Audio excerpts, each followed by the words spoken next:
Hola, buenos días, bienvenidos a nuestro podcast pequeñito, chiquitito, sobre la nueva escuela mexicana. Somos Mariana y Guillermo, ambos estudiantes de la Escuela Escuela Normal Normal. Experimental, la enseñanza Ignacio Manuel Altamirano de Chico, Chiapas. Nosotros venimos aquí a hablar un poquito sobre nuestra experiencia con la nueva escuela mexicana y sobre cómo hemos venido trabajando con los nuevos proyectos, con los programas analíticos, con los contenidos, con los ejes y los proyectos sobre todo que se están llevando a cabo en este nuevo plan. No sé si mi compañera tiene algo que decir. En primer lugar, creo que me gustaría preguntarte, para ti, ¿qué es la NEM y cómo ha sido tu experiencia de trabajar con la NEM? Para mí la NEM más que nada ha sido como que este proyecto de llevar educación al pueblo, desde este servicio social que los niños o que todos los estudiantes de educación básica y media superior me parece están llevando a cabo, desde que dejamos atrás los famosos libros predeterminados donde venían las actividades ya hechas, que 5x5 o las famosas divisiones que venían, a esta autonomía docente que ya tenemos a día de hoy, donde ya podemos, ok, puedo hacer esta actividad, puedo enseñarles las fracciones a mis niños, ya no desde el pastelito, sino puedo a lo mejor traer las famosas, como aquí medimos el café en cajas, en De la octavos, realidad ajá, de ellos. algo que parta de su realidad y que sea en algo pues ya, este, ¿cómo se le dice? Algo empírico, algo que ellos ya ven desde su realidad. Y más que nada, esta descolonización que se ha estado viniendo dando a cabo de esta descolonización de los conocimientos del norte global, ahora a nuestros conocimientos ¿cómo es? Se, se nutre.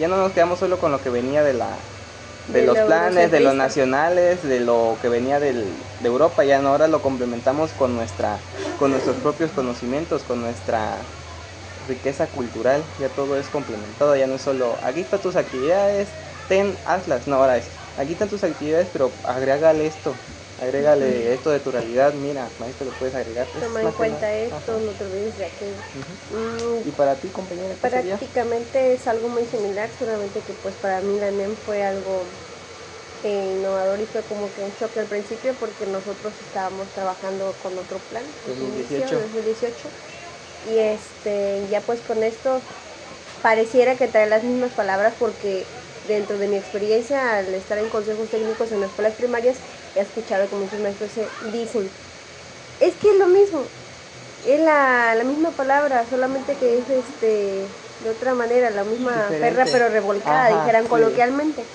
Pero no, hay que aprender a considerar o aceptar lo bueno, que no todo lo bueno es malo, ni todo lo malo es bueno. Entonces, pues para mí la nueva escuela mexicana ha sido eso, un poco considerar los nuevos pensamientos, las nuevas estructuras y dejar de lado como que esa certeza que nada más se tiene acerca de algo. Porque, por ejemplo, de la NEM tienen la certeza de que es un programa que, ¿cómo decirlo? Que viene siendo lo mismo, esa es la certeza, pero en realidad no toma en cuenta la realidad de los niños, toma en cuenta la manera de trabajo que tiene el docente, aunque pareciera que fuera más trabajo para el docente, pero no es así que sea más trabajo. Si bien recordamos, con los libros de texto, con las actividades, ya al maestro le decían qué hacer, cómo lo vas a hacer. Incluso el maestro se ponía un límite de que de enero a medio ciclo escolar yo voy a trabajar la mitad del libro y de la otra mitad del ciclo escolar yo ya voy a terminar el libro. Incluso pues ya eso generó estructuras de pensamiento tanto los padres de familia, porque a los maestros los valoraban así, que entre más trabajaran los libros, que entre más actividades vieran, que entre más cargados de trabajo estaban los niños, que mejor maestro era. No está mal, siempre y cuando ahora las actividades sean dirigidas, sean con un propósito, se considere la realidad del niño. Por ejemplo, tomando en cuenta lo de las medidas del café, pueden enseñar fracciones. ¿Para qué? Para que desde las matemáticas él las pueda aplicar a su vida diaria, porque la vida diaria de algunos niños es eso, estar viviendo de actividades económicas de su comunidad. Y ahora, mi experiencia trabajando con la NEM, como normalista, pues sí, al inicio de los primeros semestres es algo complejo, porque como es nuevo tienes que aprender mediante la prueba y el error. y entonces planear y todo era algo complicado, salvo por los cursos extracurriculares que nos llevaban a la escuela. Fue lo que poco a poco me fue instruyendo. Ahora en las prácticas, igual al inicio es algo complejo, porque hay que recordar que estamos bajo la supervisión y el apoyo de un docente titular. Entonces, este docente titular tiene una manera de trabajo, y adaptar tu manera de trabajo, Sí, que ya vas docente. formando a lo largo de la normal, a la del docente, es lo complejo, porque él tiene un pensamiento de todo lo anterior. Incluso te puedes topar con maestros que dicen, no, es que yo ya soy tradicionalista, yo ya trabajo así, yo no lo puedo cambiar. Maestros que se casaron con el 2018. Ajá, que se casaron con el 93, que todavía te siguen usando actividades del 93. Entonces, eso es como que los retos de trabajar con la NEM. La ventaja es cuando tú te encuentras un docente que está capacitando, que está como que, o con otra mentalidad, con un pensamiento más abierto. Ese docente se dispone o está dispuesto a aceptar la manera de que tú trabajas. ¿Y qué pasa? Las dos maneras se coordinan y se hace una manera más llevadera, o dice, ¿sabe qué? No, yo quiero aprender de la NEM, y si usted conoce, pues adelante, muéstrame, enséñeme, y pues está bien, ¿no? En resumen, esas son mis experiencias. Y bueno, por mencionar las dificultades, creo que ya mencioné algunas, que a veces es la manera de pensamiento y todo, pero me gustaría saber, compañero, ¿tú qué dificultades has tenido al trabajar con la NEM, ya sea ejes articuladores, programa analítico? Al principio sí, porque cuando entras y te dicen, no, pues ahora vamos a trabajar porque ya no son materias, ya son campos formativos, ya son bueno, los contenidos siempre se han venido trabajando. Ahora hay ejes articuladores que van a medir acorde a lo que tú vas a trabajar. Entonces, que de la manera que tú esperabas que la carrera iba a ser solo matemáticas, español y ciencias naturales, como a nosotros nos enseñaron, y fíjate ya que es todo este proceso en el que tienes que llevar a cabo un análisis de la realidad, luego ver el proyecto, luego tú planear actividades extras a las que vienen del proyecto, porque era esto economía. Pues sí se te hace difícil, pero como dijiste, con los cursos extracurriculares que nos han venido trayendo, como que poco a poco ya le fui agarrando. Y una de las ventajas, por así decirlo, que tuve fue que tuve pues maestros que nada más tienen practicante y dicen, bueno, vacaciones, que son sus 2 semanas de vacaciones extras. Y pues me dejaban ahí solito, es como de, aquí está el proyecto, trabaje usted como usted quiera, trabaje. Y tuve esa libertad de pues poder trabajar como yo quisiera y llevar a cabo la NEM acorde a lo que es. Y no como creo que algunos de nuestros compañeros han tenido como que esa dificultad de que el docente les exige trabajar igual que ellos. Yo afortunadamente no.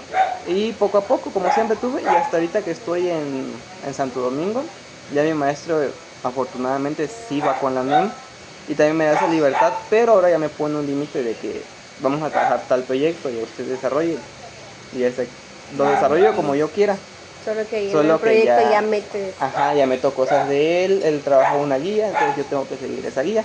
Pero fuera de eso, como que esta libertad que me dieron los docentes me ayudó mucho para que pudiera yo adaptarme a la NEM y saber más o menos cómo es.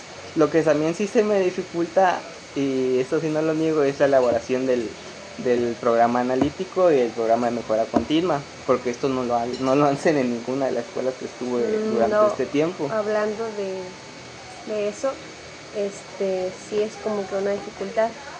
Y bueno, por mencionar en el caso de mi escuela, el programa analítico, el ciclo escolar pasado, sí lo abordaron al inicio, porque si bien recordamos, en los talleres intensivos de mejora continua se pide y se solicita que se empiece con la estructura del programa analítico, se haga la lectura de la realidad, se jerarquicen o se seleccionen los problemas que se van a agarrar, y con eso se empezar a trabajar.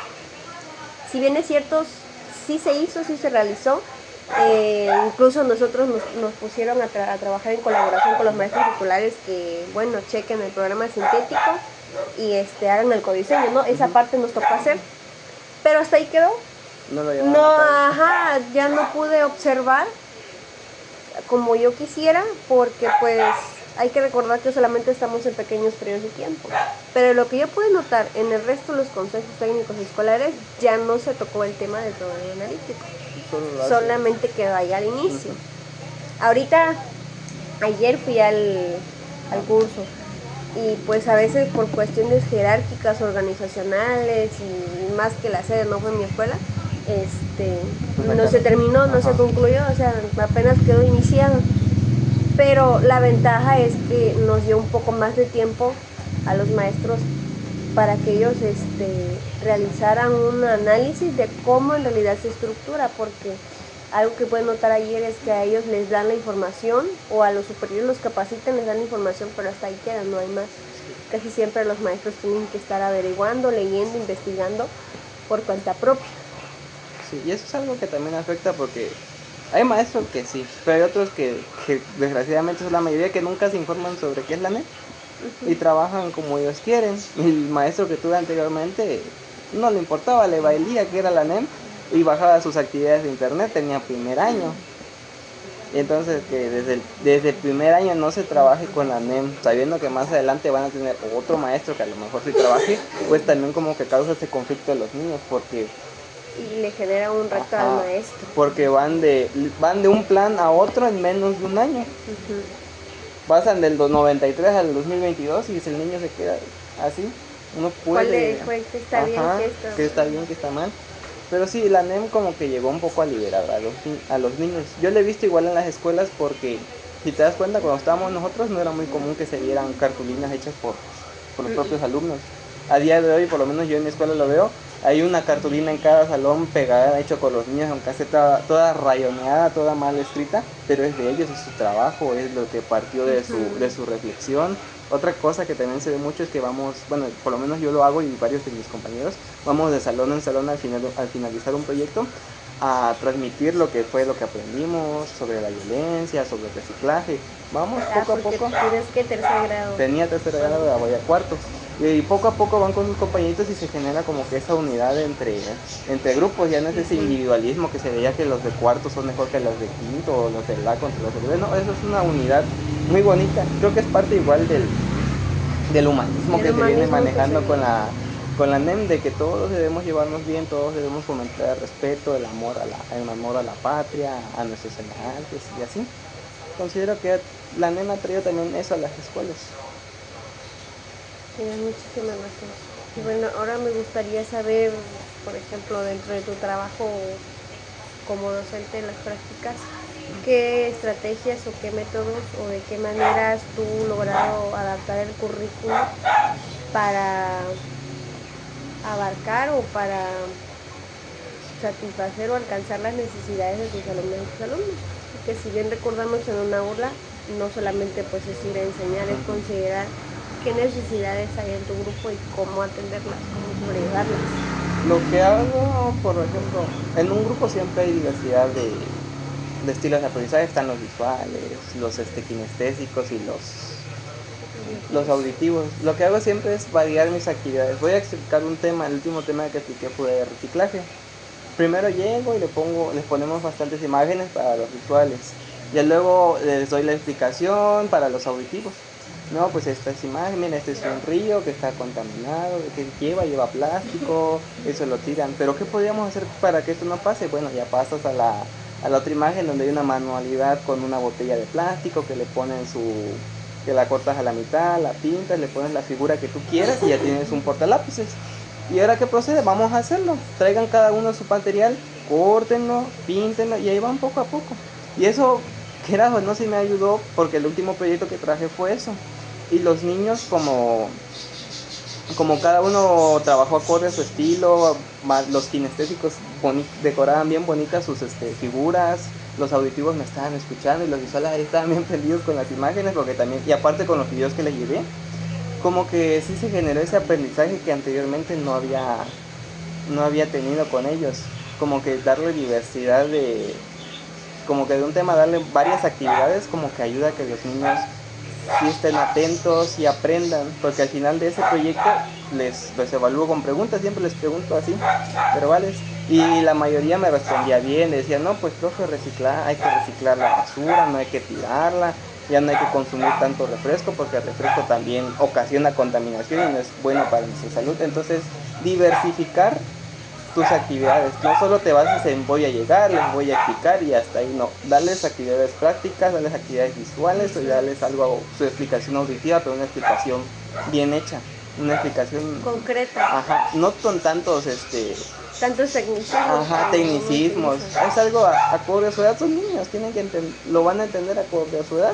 Y siempre es bueno llevar algo, un ejemplo visual, o incluso algo que he querido hacer es llevarlos, sacarlos a la comunidad a recorrer y hacer este servicio de recoger la basura y tirarla en los botes, hacer carteles y ponerlos en la comunidad. Eso sería muy bonito. Ajá. O lo que tienes en mente para ese ciclo. Y para ti, compañera, ¿cómo has lidiado con esas dificultades que que siempre se presentan? Es un contexto diferente, porque tú tuviste tercero, yo tuve primer grado, entonces estando con primer grado no te puedes meter como de todo, todavía actividades en donde ellos analicen críticamente, pero sí puedes desarrollar el pensamiento crítico con sus acciones, con la manera en la que ellos se expresan, con la manera en la que ellos se comportan, cómo se dirigen a sus compañeros. Entonces yo desde esa parte manejé emociones. Algo similar, los auditivos utilizaba explicaciones, los visuales llevaba algunas imágenes, o llevaba yo mi material didáctico, hice unos títeres, con los títeres lo llamaba la atención y así, mira, los visuales y los auditivos los tenía yo captados mirando para todos lados porque traía títere en la mano. Ya trabajamos algún video y manejamos alguna pausa activa o alguna actividad ya al finalizar la jornada para que ellos se despejaran y para que no fueran tan tediosas las jornadas. ¿Por qué? Porque son niños, su edad es corta, tienen 5 años, 6 años, vienen de preescolar algunos, en donde están muy acostumbrados a hacer actividades más físicas, a estar más activos, entonces por eso lo hacía. Y ya con estas pausas activas, pues ya yo consideraba sus intereses. Un ejemplo, utilizamos la canción de la Ram Sam Sam. La mayoría encantado, fascinado porque en el kinder la vieron, incluso te dicen, no maestra, yo la vi. Y ya. Otra cosa también, como en ese momento estaba muy renombrado el juego del calamar, y estábamos viendo las conductas, ellos estuvieron bien tranquilos toda una semana. Y yo les sugerí, bueno, estuvimos tranquilos, estuvimos trabajando bien, realizamos un juego, vamos a votar y todo, como estamos tratando acuerdos, ahí lo metí, es la manera en la que yo hago la, ¿cómo se llama la palabra? ¿La dinámica? No, cuando interrelacionas los contenidos,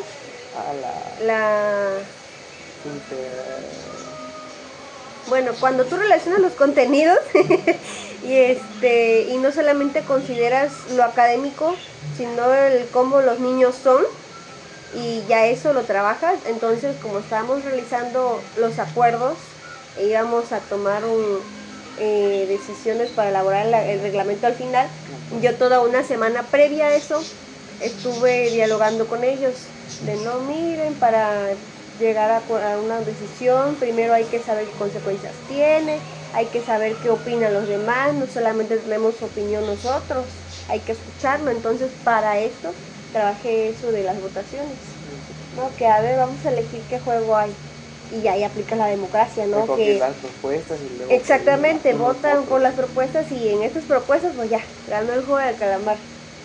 ¿Qué hicimos ahí? Actividades para trabajar motricidad fina y motricidad gruesa. Luz roja, luz verde, ellos hacían determinados tipos de movimientos, me veían a mí y ya pues ellos lo hacían. Y ya el de la galletita, bueno, no utilicé galletitas, pero eran hojas, ya las hojas venían las figuras y ya ellos con la tijerita ya manejan el agarre de la tijera, ya manejan motricidad fina. Otras actividades de motricidad fina que usamos también fue con la plastilina, pero esa fue las primeras jornadas que yo estuve con ellos para ver nombre propio y todo eso. Me sirvió a mí porque yo los iba conociendo porque tengo 32, 33.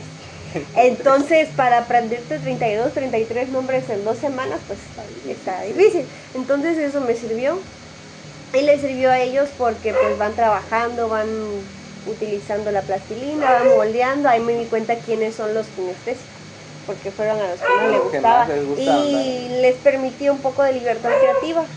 De Sí, que, sí. bueno, ya hiciste tu nombre, bueno, ahora haz una figurita, no sé si quieres hacerte a ti ahí, como eres, o algún familiar, y ahí fui descubriendo yo un poco más acerca de su vida personal. Esa es la manera en la que yo he trabajado un poquito de la NEM, he tomado sus intereses y un poco de las necesidades.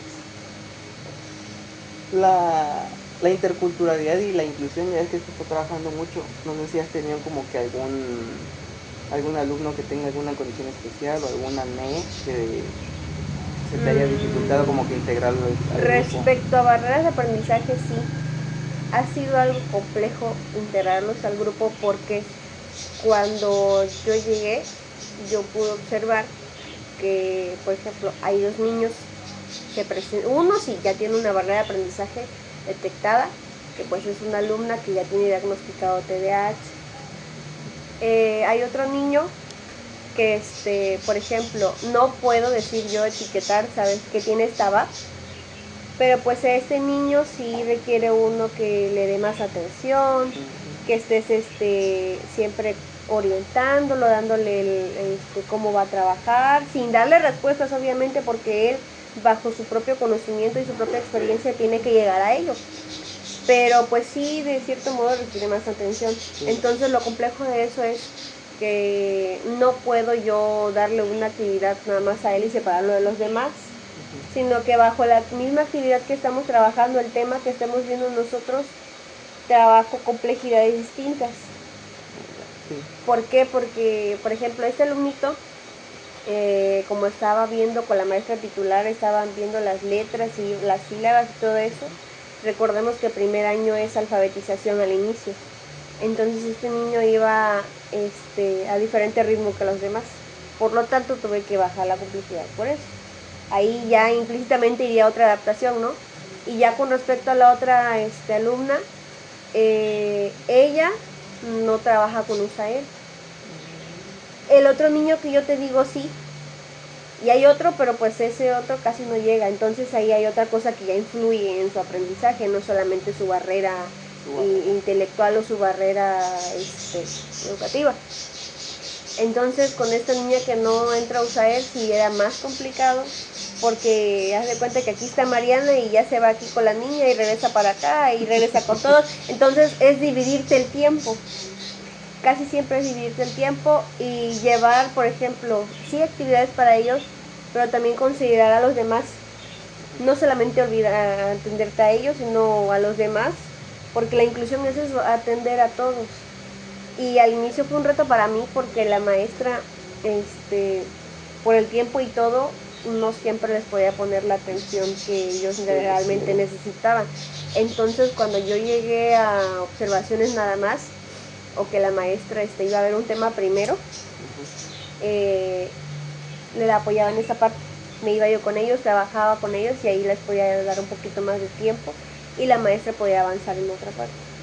Porque pues esos son los retos que a veces uno tiene y que más allá de poder aplicar la NEM, le surgen a un obstáculos, porque al tener 33 niños en un espacio pequeño, con todas las sillas amontonadas, pues es un poco estresante. Sí. Y entonces siempre ha sido como que la manera de considerarlos a ellos, pero sin dejar de lado a nadie, tanto a los que llevan el mismo ritmo como los que no. Yo entrando a la carrera tuve esa dificultad, pero sí fue un poquito más, un nivel de dificultad un poco más porque el niño tenía síndrome de Down, creo, con hipersensibilidad auditiva. Entonces en ese entonces tenía cuarto grado y eran como 30 niños. 30 niños hacen un montonal de ruido, creo que tú las viste, más cuando son de cuarto grado. Entonces tener como a 30 niños ruidosos, más él que se tapaba los oídos, trabajar con él, de verdad no pude por más que quise, porque como era alguien extraño para él, también como que muy me alejaba. Y entonces yo optaba por tomar distancia y mi maestra titular pues en ese entonces no hizo nada por atenderlo. Bueno, lo intentaba pero no podía y la maestra Usaer pues no llega siempre. Entonces esa sí fue un reto para mí porque por más que quise, no pude y como estamos muy poco tiempo y más entonces, en ese entonces que era ayudantía nada más, 2 semanas era es muy poco para ese tipo de situaciones, entonces en ese caso sí no pude. Ya actualmente, ya estando en Santo Domingo en tercer grado, tengo 2 niños, uno que aún está en alfabetización, todavía no sabe leer y escribir bien, pero hay que darle, mientras los demás niños están trabajando, hay que darle su atención a él porque igual conforme al tema estamos viendo reciclaje, ok, escríbeme reciclaje o escríbeme botella. Y igual, siendo como, tal vez como un niño de primero o segundo grado, pero que vaya acorde a lo que estamos viendo. Y cada que es la elaboración de carteles, yo siempre lo integro con otros niños para que ayude a elaborar el cartel. Incluso la última vez, él hizo su cartel solito, aunque yo lo tuviera que escribir en un cuaderno, el borrador. Ya él solito lo iba y lo imitaba, entonces es un gran avance. Y tengo otro que igual requiere él sí sabe leer y escribir, pero él no entiende las cosas a la primera. Hay que repetirle una y otra, hasta que como a la 20ª vez dice, ya le entendí, y ya se pone a trabajar, pero sí requiere como que, no, igual no hay un diagnóstico, pero pues sí pareciera que tuviera TDA, TDAH, ¿no? ¿Es así? Sí, es que existe el TDA, el TDAH, pero pues ambas tienen su diagnóstico, sus características. Porque es como que te escucha, pero como que ve una mosca y se queda con la mosca y ya no te puso atención, pues hay que explicarle una y otra hasta que entiende. Y cuando entiende, hace bien los trabajos. De hecho, tiene bonita letra y como que iba más le va entendiendo. Pero como dijiste, las actividades motrices son las que en las que él está más activo y más participa. Una que se me olvidó mencionar fue que hice una carrera de reciclaje y agarré 2 botecitos. En una iban a poner papel y en otra iban a poner plásticos. Eso por la separación de basura que se ve a día de hoy. Entonces que le dije, después de recreo todos vamos a ir y vayan a los dividir en equipos y este equipo va a recoger papel y este equipo va a recoger plásticos. Vayan a recorrer todo el salón, toda la escuela y lo depositan. Y él era el primero en ir para acá, para allá, para allá. Ajá. Y ya cuando entramos ya le dije, bueno, esto que hicimos, ¿cómo creen que se llama? Y ya luego él estaba, separación de basura. Ok. ¿Es bueno separar la basura? Dice, sí, para que no se junte. Entonces él estaba muy participativo después de haber hecho algo práctico. Entonces como que lo práctico siempre es que, bueno, le dije, siempre hay que darle esta diversidad a tus actividades para que los niños puedan aprender mejor. Bueno, es muy interesante escuchar esta información, pero pues ahora a raíz de estas actividades, por ejemplo, que tú has realizado, ¿qué cambios tú observas que ha habido? O si realmente hubo cambios y cuáles tú podrías mencionar. Cambios del 2018 Ajá. al No, bueno, por ejemplo, de las actividades que has puesto, ¿qué cambios has visto tú en tus estudiantes? ¿Que se han sentido más motivados? Bueno, ya me mencionaste ahorita que algunos ya participaron, todos esos cambios. Bueno, creo que cuando llegas a un salón y eres nuevo, eres el practicante, como que varios niños se quedan así como de que, uy, más que cómo es. Entonces cuando hablas no participan mucho, cuando les pides participaciones a veces están medio cohibidos, no hay confianza todavía. Ajá. Entonces te tienes que como que ir adaptando, ir como que mostrándoles confianza. Y al ver que en las actividades que hago, siempre cuando termina le digo, ok, ya terminaste, hazme un dibujo. A ellos les gusta y andan dibujando. Y ahí me dice, maestro, mira el dibujo, qué bonito, ahora es otro. En lo que termino sus demás compañeros siempre es eso. Y como que siempre les doy esa creatividad de decir, vamos a hacer un cuento o vamos a hacer un texto, pero finalizando el texto, dibújenme algo. Y les gusta dibujar. Entonces ahí están dibujando y como que, no, pues el maestro nos deja dibujar más, hay más tiempo para salir a jugar, porque no siempre vamos a estar dentro del salón, vamos a tener que salir, hacer alguna actividad como la de reciclaje, como que les vas generando confianza.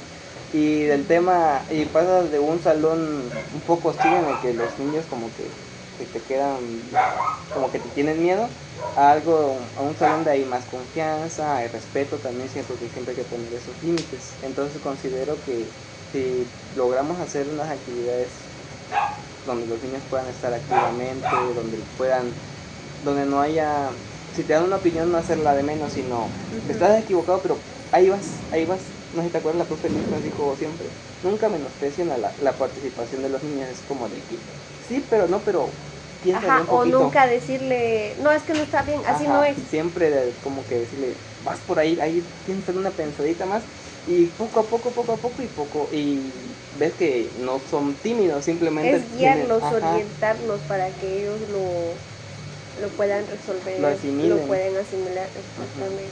Y por ejemplo, respecto a los cambios que observaba en el aula, el más notorio fue participación y el otro la motivación, porque pues igual a mí me afectó mucho eso de que fueron 2 semanas y no te conocen, es la primera vez que llegas, incluso en el salón donde yo estoy hay algunos niños y niñas que ya ponen como que ese límite al inicio de que ella es la maestra practicante. Ajá. Yo tenía una alumna que incluso después de las jornadas yo me la encontré por ahí en la calle y le decía a su mamá, mira, yo soy maestra practicante. La practicante. Ajá, la practicante. Y pues ese espacio o esa limitante que ya te marcaron, pues ya es respetarla y pues bueno, si ella te quiere decir así, adelante, no te sientas mal, porque pues es su forma de pensamiento. Pero respecto a la participación, pude ver un cambio, porque por ejemplo con la maestra titular, como es primero y todo y están algo activos, porque son muy activos la mayoría, entonces la maestra en algunos momentos les hablaba fuerte. Sí. Muy fuerte, porque les tenía que hablar así. Ahora agrégale que viene la hora de receso, la hora de educación física y la hora de inglés, porque ellos llevaban inglés. Eran sus 3 horas favoritas cuando ya se acercaban. Profe, creo que hoy vamos a tener inglés. No sabes ni la mis.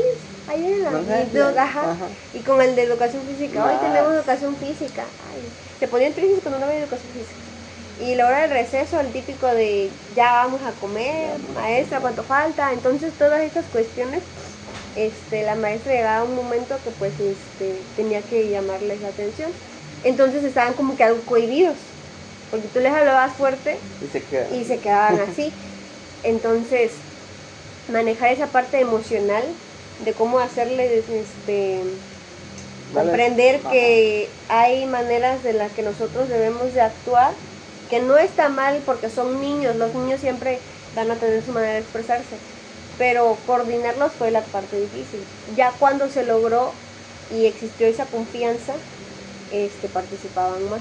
Sí. Y yo logré hacerlo, por ejemplo, que me lo contaran a manera de un chisme o de un reportaje, por así decirlo. Manejé el tema una vez de la asamblea.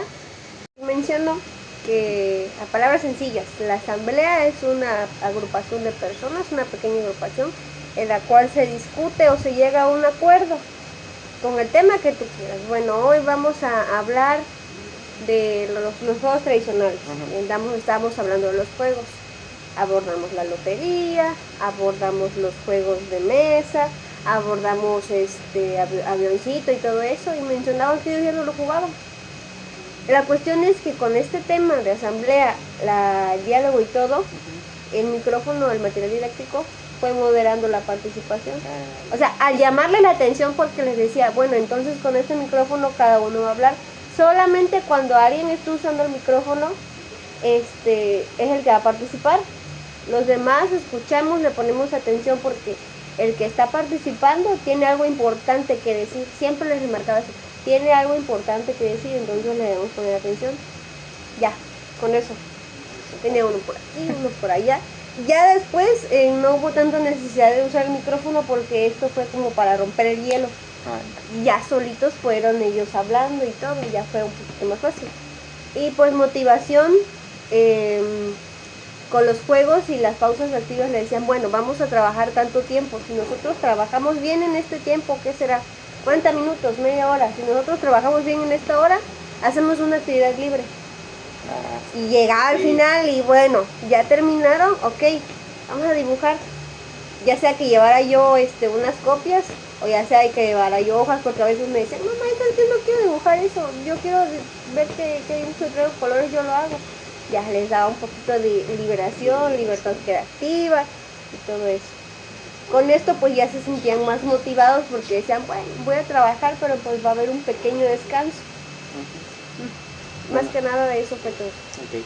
Bueno, creo que la manera de concluir, creo que podemos ver que sí se ve un cambio muy grande respecto a cómo se imparte educación de los planes anteriores hasta este plan 2022. sí se ha visto como que ese cambio de que ya no son salones donde el maestro es el único que llega y él lo sabe todo y nosotros como alumnos solo llegamos y recibimos el conocimiento, como Ajá. dice Paulo Freire, la famosa educación bancaria.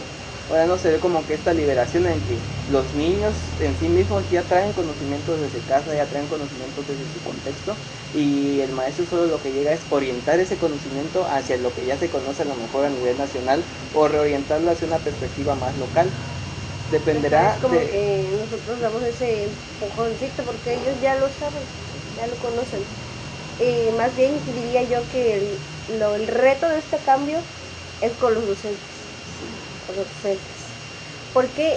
Porque ya lo mencionamos anteriormente, ellos se graduaron de otra generación en la normal, estaban trabajando con otro plan de estudios, cosa que no tiene nada de malo porque cada plan de estudios tenía su propósito de acuerdo al año y al gobernador y a lo que buscaba en ese tiempo el poder para la educación. Cada uno tenía su propósito, es bien cierto. Pero el detalle es que con este nuevo modelo siempre ha existido o hasta la fecha hay maestros que aún tienen cierto grado de resistencia. Esa es la dificultad y creo que en ese sentido el cambio de los docentes va a existir cuando los docentes permitan recibir cierta parte de este modelo educativo. Adaptarse a lo nuevo y no quedarse con lo que ya saben. Exactamente, que es si nosotros recordamos en la pedagogía colonial, creo que fue Enrique Dussel, el que hablaba un poquito de estos conocimientos, el conocimiento de emancipación y el conocimiento desemanticipatorio. Ajá, algo así. Y también se mencionaba otro autor de las pedagogías latinas que mencionaba acerca del epistemicidio. Nosotros lo vimos en una de las asignaturas. ¿Sousa? Ajá, era Sousa. Buenaventura de Sousa. Pero pues este epistemicidio consiste en no deshacerte completamente de un pensamiento, por ejemplo, no dejar una idea acerca de la medicina, que la medicina no es mala, pero está bien aceptar otro conocimiento que serían en este caso un ejemplo los remedios medicinales, las plantas y todo lo natural. Y si nosotros nos ponemos a observar, por ejemplo, en el contexto rural, hay muchas plantas medicinales y si tú te pones a indagar con los niños, en casa lo ven y en casa lo manejan con sus familias. Entonces, ese epistemicidio nos invita a no desechar completamente todo, sino que aprender a discernir, a razonar qué es lo que verdaderamente ya no nos sirve, qué es lo que verdaderamente ya no nos funciona y ahora sí que de lo nuevo empezar a buscar qué es lo que nos complementa a nosotros como docentes, porque hay que recordar, somos agentes de cambio y nosotros influimos en la realidad y la realidad siempre está en constante cambio, nunca va a ser una realidad lineal. Entonces si nosotros mantenemos un esquema de pensamiento lineal, si todo el tiempo nos casamos con una idea de los alumnos, no vamos a poder avanzar, no vamos a poder evolucionar en esta manera de recibir las nuevas propuestas de estudio. Y siempre vamos a caer en la misma situación de que viene una propuesta de estudio, no hay aceptación y cuando ya parece ser que ya hay un pequeño cambio, una pequeña aceptación, un pequeño avance, ¡prum!, se corta de tajo y viene otro gobierno nuevo y viene otras ideas y ahí viene otra vez la misma discusión del inicio, que es el mismo plan pero con otras palabras. Entonces siempre vamos a estar en ese ciclo interminable, círculo vicioso que se genera por esta cambio de gobierno de izquierda a derecha, de derecha a izquierda, siempre como que afecta. Y lo que mencionabas creo que era más de colonización y descolonización. Exacto.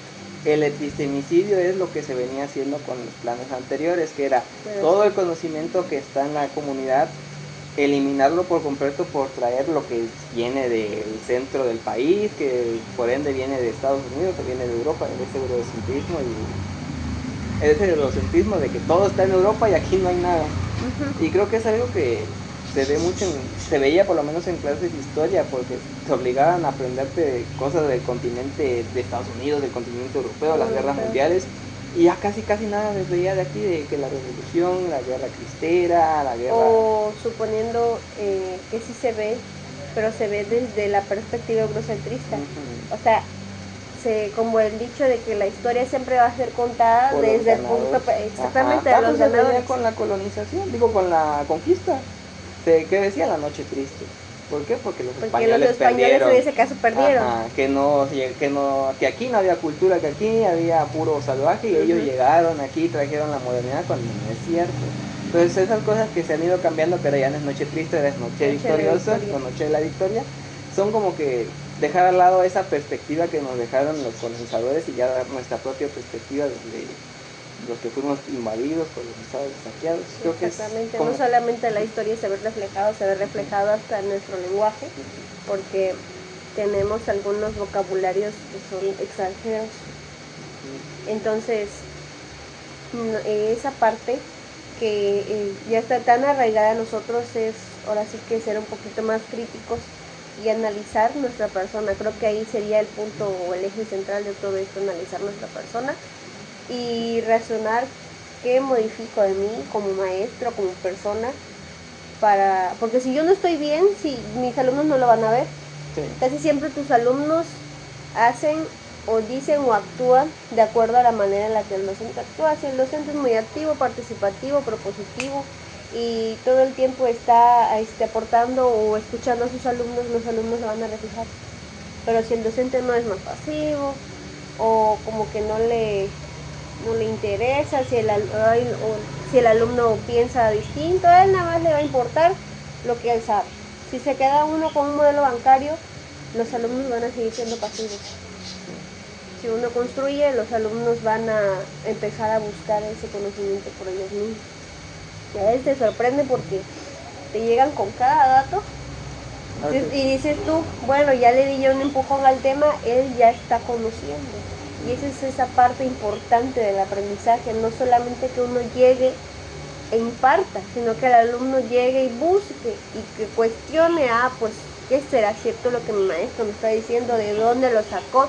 ¿Por qué sabe tanto mi maestro? Entonces esa es la parte que nosotros como docentes deberíamos buscar de lograr con nuestros alumnos también. Ver a los niños como iguales y no como que inferiores a nosotros. Y ya también incluir a la comunidad en nuestras escuelas, en nuestros salones, porque al fin y al cabo la escuela es parte de la comunidad, no son como que ejes aparte. La escuela y la comunidad son uno mismo. Y eso es lo que ayuda a que los niños aprendan mejor, tengan un aprendizaje más real, un aprendizaje significativo que lo lleve a algo realmente a su vida y no como aprendí a dividir pero no sé cómo aplicarlo realmente en mi vida, o aprendí a multiplicar y para qué me va a servir. Sí, pasaba en matemáticas, la secundaria, la prepa, aprendí a factorizar, ¿pero dónde lo voy a usar? No voy a llegar, esa era mi frase, no voy a llegar a la tienda y pedir o factorizar algo para comprar y poder saber cuánto voy a pagar, ¿no? Entonces es esa parte que uno lo pueda ver en la vida cotidiana, no quede sin una conexión. Y pues agradecemos mucho por la atención prestada y espero que este pequeño, largo video nos haya servido un poco para analizar acerca de la nueva escuela mexicana. Cabe aclarar que fue un poco nuestra experiencia que nosotros compartimos a ustedes.